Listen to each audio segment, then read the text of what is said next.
देखें ना।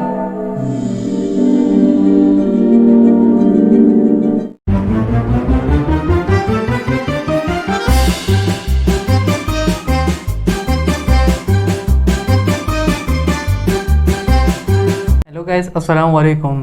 Welcome to YouTube channel बडी सिलेक्शन। मैं हूं अब्दुल्ला खान और मेरे साथ है फरहान खान। उम्मीद करता हूं आप सब खैरियत से होंगे। आज हम यूखानों की एक ब्लॉग है डेनमार्क के ज़लब, तो उस पर हम रिएक्शन करने वाले हैं। यूखानो जो कि एक प्रोफेशनल ब्लॉगर है जो बहुत ही ज़बरदस्त किस्म की ब्लॉग्स बनाती है, कंटेंट भी उसका अच्छा होता है और बहुत मज़ेदार वीडियोस बनाती है। इसकी वीडियो पे हमने पहले भी एक रिएक्शन किया हुआ था, आप लोगों ने देखा होगा उसे। तो आज हम इसके एक और ब्लॉग पे रिएक्शन करने वाले। तो चलिए वीडियो देखते हैं, उसके बाद इस पे रिव्यू देते हैं। लेकिन उससे पहले आपसे रिक्वेस्ट है कि हमारे चैनल को सब्सक्राइब करें और साथ में बेल आइकन को दबाएं ताकि आपको हमारी नई आने वाली वीडियो की नोटिफिकेशन वक्त पे मिल सके। तो चलिए यूखानों की ये ब्लॉग देखते हैं। चलिए जी। आप सबकी दुआओं से लड़का पहली बार जा रहा है यूरोप। इनविटेशन आया है डेनिश एम्बेसी से to learn about their transition to green energy. So let's go.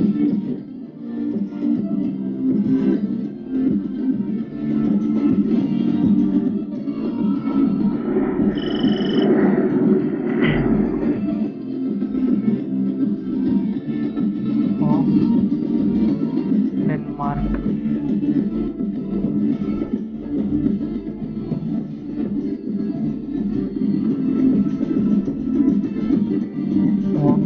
Setup अच्छा है। रूम में लगता है।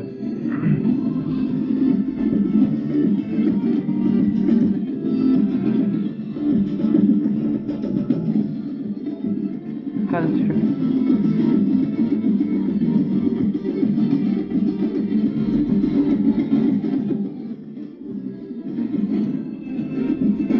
I will sacrifice my life for Pakistan. Good. Denmark is one of the leading countries in green energy, जिसका मतलब ये है कि इनकी 50% इलेक्ट्रिसिटी विंड और सोलर पावर से जनरेट होती है। And by 2030 they are planning to generate electricity completely independent of fossil fuels. इसीलिए डेनमार्क को दुनिया की लेबोरेटरी माना जाता है for green solutions and how to tackle climate challenges around the world. और क्योंकि पाकिस्तान को इस वक्त एनर्जी और क्लाइमेट क्राइसिस का सामना करना पड़ रहा है, तो मैं यहाँ आया हूँ Copenhagen, Denmark, to explore and learn on how they have transition successfully to green energy while creating sustainable living for everyone. और पैदल एक्सप्लोर करने से तो मैं रहा नहीं, सो सबसे पहले मैंने बाइक रेंट की। ये आपका आ गया। थैंक यू सलीम भाई। Alright, time to get the bikes. ठीक है ना, क्योंकि बहुत चल रही है हमने पिछले एक दिन से, अभी यहाँ पे सिर्फ एक दिन ही हुआ है। बट बाइक जो है ना पूरी तरीके से सेलेक्ट करनी है, क्योंकि इसी पे जो है ना बाकी 6 दिन गुजरने हैं। I'm going for these nice retro looking ones, brown colour भी है और सिर्फ 1 महीना हुआ इनको आया, तो ज़्यादा अच्छी कंडीशन में होगी। Let's stress them out. यहाँ पे लोग बाइसाइकिल रेंट पे नहीं लेते। Biking culture Biking is so essential to the Danish DNA and way of life that they've built their cities around it. तो यहाँ पे जो है ना साइकिलों को इन्होंने ज़्यादा बड़ी रोडें दी हुई हैं और गाड़ियों को कम। ये लोग ज़्यादा डिस्करेज करते हैं कि यार गाड़ी वाला ख्वार हो और वो भी साइकिल पे शिफ्ट हो। Thanks to these dedicated cycling lanes and super biking highways, there is a decrease in cars by 10% and an increase in biking by 20%. और इसके साथ साथ इन्होंने गाड़ियों की स्पीड लिमिट कम कर दी ताकि ज़्यादा से ज़्यादा लोग साइकिल का इस्तेमाल करना शुरू करें। अच्छी बात है ना, पाकिस्तान में भी इस तरह होना चाहिए। पाकिस्तान में तो लोग एक ज़माने में जो है ना ये इंडस्ट्रियल एरिया होता था और ये सारा इतना गंदा पानी होता था कि कोई इसमें नहा भी नहीं सकता था। फिर 1990s में गवर्नमेंट ने डिसीजन लिया to clean up the water और आज आप यहाँ पे नहा भी सकते हैं, फिशिंग भी कर सकते हैं और वाटर स्पोर्ट्स भी खेल सकते हैं। लेकिन डेनमार्क की ग्रीन ट्रांजिशन में लोगों की क्या कंट्रीब्यूशन है? Biking, taking the metro. We both don't own any cars, so I think that's also another thing. Not when going to a grocery store, always bring a duffel bag and never buying plastic bags. So I think those small things are the ones that we're contributing with. Bike से commute करना सबसे आसान, तेज, most healthy और environment friendly तरीका है to explore the cities of Denmark. और यहाँ के रहने वाले जो बाइक से कम्यूट करते हैं वो 1.1 मिलियन फ्यूअर सिक डेज के लिए रिक्वेस्ट करते हैं। और उसके साथ साथ cyclist reduce CO2 emissions by 20,000 tons a year on average। And here's the best part. ना ही आपको लाइसेंस की जरूरत होती है और ना ही पार्किंग ढूंढने के issues. Just grab a bike and start helping the environment. That's right, and I'm from New Zealand, but I've been living in Denmark since 2018, and one of the things that came to light for me was the use यहाँ of पर भी sustainable energies, cycle की तरह the use of new technologies हाँ, within the pedals लगे होते हैं home, उसमें and तो also for transportation, आपको where they find innovative ways of using renewables and pedal power, as we are doing इतना with our जोर लगाने hydro. की वो नहीं है. Amazing. पिछले 40 साल में मतलब डेनमार्क की इकोनॉमी 80% इंसान ग्रो खुद की है बैठता है तो while फिर पता controlling their चले। demand for मैंने चलाए energy हुए consumption and creating new मैं climate बताता friendly हूँ। energy sources like the Copenhagen.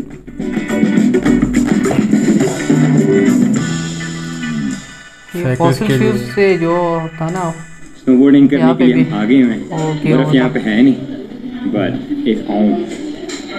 It's on. This is where I feel at home.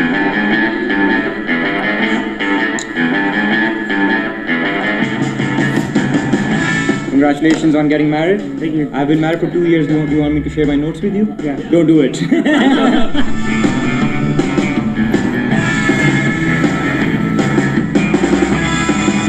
So ये जो है ना वेस्ट टू एनर्जी प्लांट है, और जो ये पीछे धुआं निकल रहा है ना, ये इतना साफ है कि जो स्ट्रीट्स में हम धुआं इनहेल कर रहे हैं ये उससे भी ज़्यादा साफ है. मतलब स्टेट ऑफ द आर्ट, और उन्होंने बिल्कुल सेंटर में बनाया है ताकि सबको नजर आए कि भाई ये है आ क्राउन एंड जूल. और अब हम इस पे जो है ना इसमें फिल्टर लगे होते हैं. स्नोबोर्डिंग करेंगे. साफ करते हैं. इसके मुताबिक भी मैं बताऊंगा आपको कि क्या होता है. जैसे कोपेनहेगन में वो सारा ट्रैश बर्न होता है which can't be recycled, generating enough heat and electricity for 15,000 homes in the area. And by incinerating waste to produce electricity and heat, the 4.4 million square foot power plant releases less carbon dioxide into the atmosphere than it would if it burned fossil fuels. हमारे इसे यहाँ कहते ये हैं एक spreading तीर से करने दो के लिए शिकार. आपको बर्फ कचरे का मसला भी भेजना खत्म और होता है। बिजली का भी. हाँ, एक ये ऐसा waste to energy plant Pakistan में लग जाए, मजा आ जाए. Copenhagen hopes to become the world's first zero carbon capital city by 2025. Wine सोडे किस जगह पे लगा हुआ है ये भी देखें आप. ये भी अच्छा है. So यहाँ पे जो है ना स्टूडेंट्स रह रहे हैं, आर्किटेक्ट्स हैं, और उन्होंने अभी हमें अपना टूर भी दिया घर का. इतने खूबसूरत घर बने हुए हैं अंदर से. सोलर पैनल्स के जरिए अर्बन सारे यूजर्स solar अपनी panels पे चलते इलेक्ट्रिसिटी हैं। खुद जनरेट करता है, becoming a छत पे self-sustaining ग्रीनरी होती है and और affordable living solar space बहुत अच्छा for है। students. These containers are a great example of upcycling, जिसका मतलब है giving old things a new function while they're no longer in use. जैसे कि ये कंक्रीट साइलोज जिनको रिकंस्ट्रक्ट करके ऑफिस बिल्डिंग्स में कन्वर्ट कर दिया गया है, making these structures not just self-sustainable but also multi-purposed. जैसे कि ये आउटडोर जिम जो कि एक कार पार्किंग की बिल्डिंग के ऊपर बनाई गई है, completely out of recycled rubber. एक और एग्जांपल मल्टीपर्पज स्पेस की ये हॉकी और स्केट पार्क है जो बारिश के वक्त में एक रेजर्वोयर की तरह काम करता है to store water which can be later reused. ये देखें. We definitely हाँ, need one in हमारे यहाँ Karachi. देखें. ये बिल्डिंग के Okay, I ऊपर sort my trash, so in plastic and in food and in metal. We the trash we sorted into different containers like with plastic and metal and stuff like that. And then I take my bicycle everywhere. I don't take the train and I don't take the car. Like don't expect like politicians and things to deal with this. Like change starts with like every person. We need to start बात rethinking है। on how we consume everything, from our food to power. Change has to start somewhere. Maybe it's time we all change.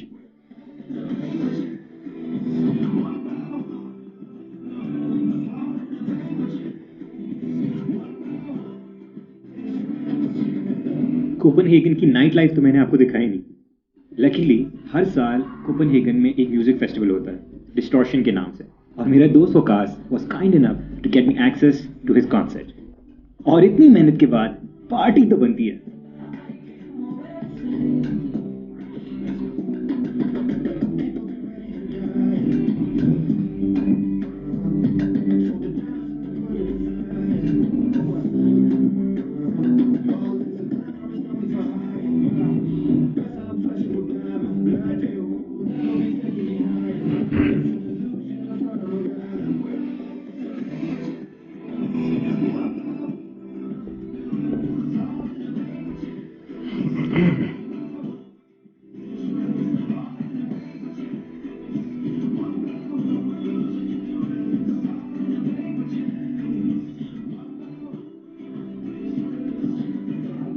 Every moment ओए होए होए देवी और सजनों, मतलब नीचे लोग खड़े थे, कहते हमारे अम्मी अबू जो है ना, आप प्लांटेश के कॉन्सर्ट में मिले तो उनकी शादी हो गई थी। सर आप तो रिश्तेदारियां बनाते रहते थे, ये उम्र हो गई कि हमारे वालिदैन आते। सर लेजेंड्स ऐसे नहीं बनते, बट व्हाट एन एनर्जी, मजा है सर।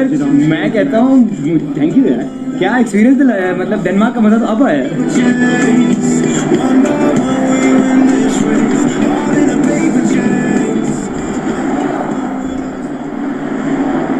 गाड़ियाँ बहुत कम होती है यहाँ पे, देखें ना। When I first got an invite from the Danish embassy, मैंने सोचा finally यूरोपियन कंट्री में पार्टी करेंगे, but I had no idea on how much this trip would change my perspective on how we live every day. It's a nice world we've got here, so let's make it last.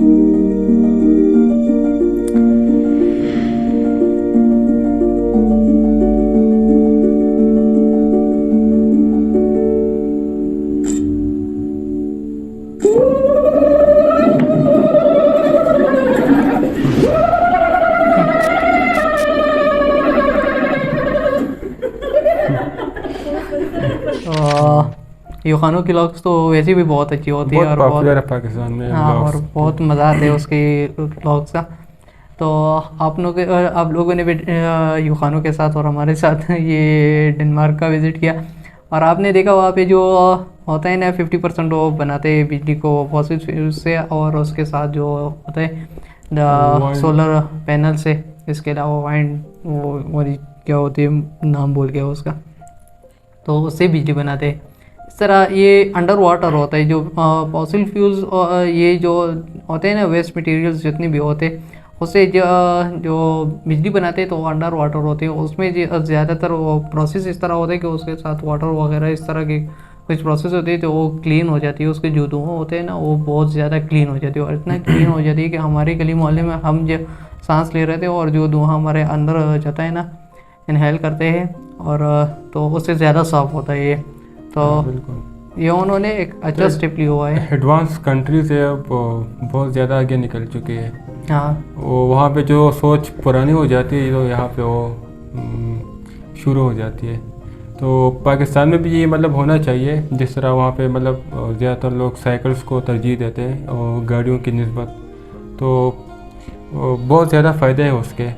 यहाँ तो मतलब इस तरह कोई यहाँ तो जिसका भी मतलब थोड़ा से पैसे आते हैं तो मोटरसाइकिल या उससे ऊपर गाड़ी ये लेते हैं, और अलग से हुकूमत को भी चाहिए कि इस तरह मतलब चीज़ों को सपोर्ट करे, एक अलग मतलब रोड्स होनी चाहिए और फैसिलिटेट करे लोगों को इस तरह पाने के लिए।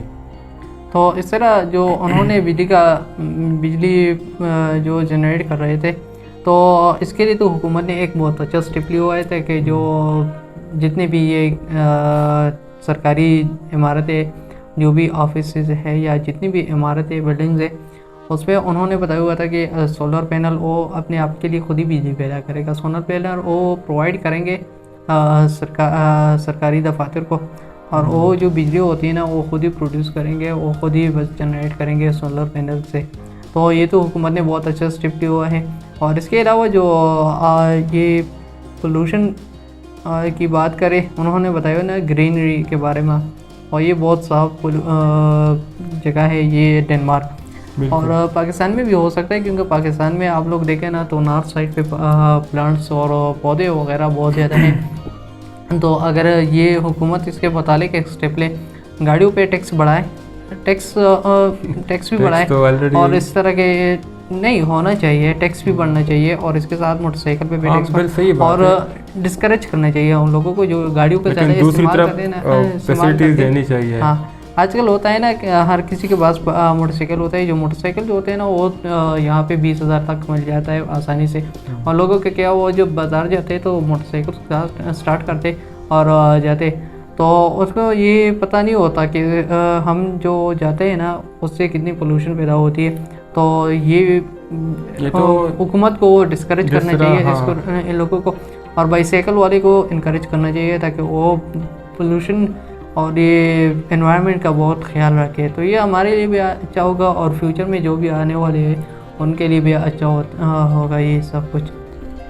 तो यूखानो की ब्लॉग आप लोगों ने देखी और बहुत इंजॉय की। इसकी ब्लॉग्स जितनी भी होती है तो बहुत ही ज़बरदस्त होती है, हाँ। इंफॉर्मेटिव होती है। तो हमें तो ब्लॉग्स देखकर बहुत अच्छा लगा। उम्मीद करता हूँ आप लोगों को भी ये वीडियो देखकर अच्छी लगी होगी और हमारी एक्शन भी अच्छी लगी होगी आपको। अगर अच्छी लगी है तो लाइक करें, शेयर करें और फीडबैक भी दें हमारे वीडियो पे। और अगर हमें सजेस्ट भी करें कि इस तरह कौन सी वीडियोस पे हम रिएक्शन करें। तो अपना ख्याल रखें, अपनों से ज़्यादा दूसरों का। और तब तक के लिए हमें दीजिए इजाज़त। अल्लाह हाफिज़। अल्लाह हाफिज़।